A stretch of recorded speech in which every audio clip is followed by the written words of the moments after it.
James and the tar wagons. Toby is a tram engine. He is short and sturdy and has a coach called Henrietta.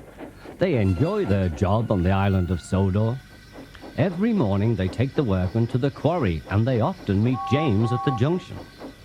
Toby and Henrietta looked very old-fashioned. They were shabby and needed new paint when they first came, and James was rude whenever he saw them.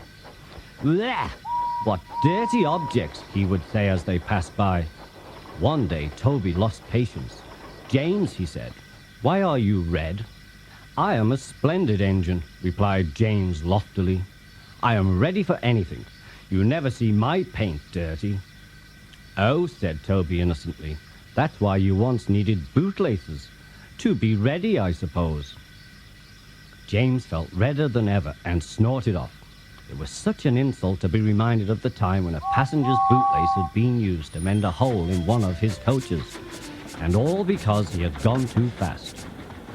At the end of the line, James left his coaches and got ready for his next train. It was a slow goods, stopping at every station to pick up and set down trucks. James hated slow goods trains. "Dirty trucks from dirty sidings," he grumbled. Starting with only a few, James picked up more and more trucks until he had a long train. At first, the trucks behaved well, but James bumped them so crossly that they soon decided to pay him back. They went over the viaduct, and it wasn't long before they reached the top of Gordon's Hill.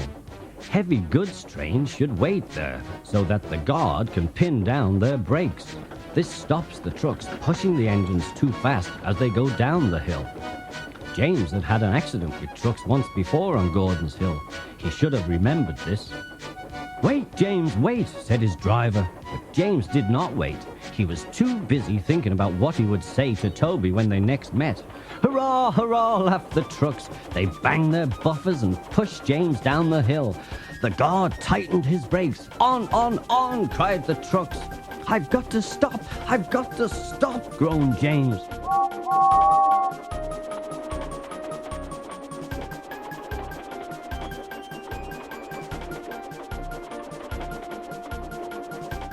They thundered through the station and lurched into the yard. There was a crash, and something sticky splashed all over James. He had run into 2 tar wagons and was black from smoke box to cab.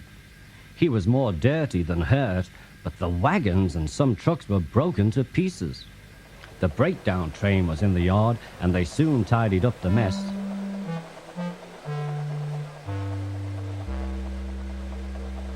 Toby and Percy were sent to help and came as quickly as they could. "Look there, Percy," said Toby. "Whatever is that dirty object?" "That's James," replied Percy. "Didn't you know?" "Well, it's James's shape," said Toby. "But James is a splendid red engine, and you never see his paint dirty." James pretended that he hadn't heard.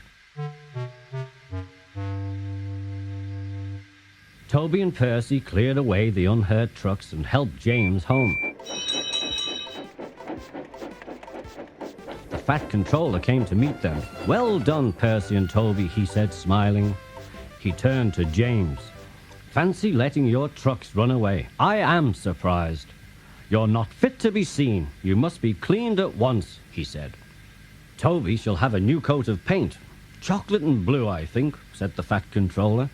"Please, sir, can Henrietta have one too?" asked Toby. "Certainly, Toby," said the fat controller. "She shall have brown like Annie and Clarabelle, Thomas's coaches." Toby smiled. He knew that Henrietta would be delighted, and he ran off happily to tell her the good news.